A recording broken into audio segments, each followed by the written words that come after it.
na da. Man. Nindot sa endong yan, oy. Okay. Okay, sa...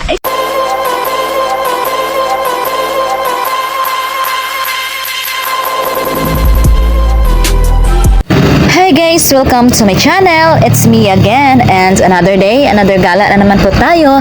At bago po tayo magpatuloy ay huwag kalimutang mag-subscribe, mag-like and share sa aking channel at don't forget to hit the notification bell para isa ka pa sa ma-notify kapag may bago akong video na i-upload dito sa aking channel. So for today's video nga pala guys, ay explore po natin ang Orayas Peak located at Talaingod, Davao del Norte. So ito po yung tinatawag nila na Orayas Peak.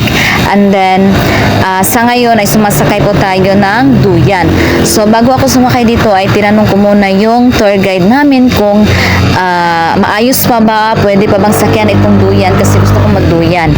And then, ito naman yung isa sa pwede mong pagpicturean dito guys. So, maganda siya at saka komportable kasi bakal yung ginamit, hindi kahoy. So, makasure po talaga tayo na safe.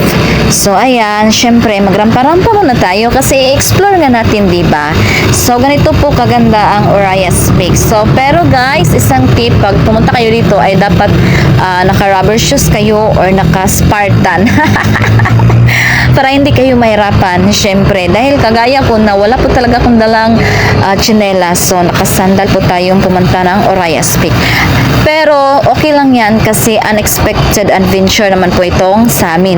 So, hindi po namin pinlano na pupunta po talaga kami dito sa Orayas Peak. Since nadaanan lang po namin ito, kaya napag-isip-isip ko na why not? Bakit hindi tayo dumaan dito since dadaan naman din tayo at saka wala pa namang ulan nung pagdaan namin kaya dinaanan na namin since galing kami sa Bukidnon guys at pag-uwi namin so dumaan na lang kami dito. So ano na ba yung anong tawag doon? Basta nakalimutan ko.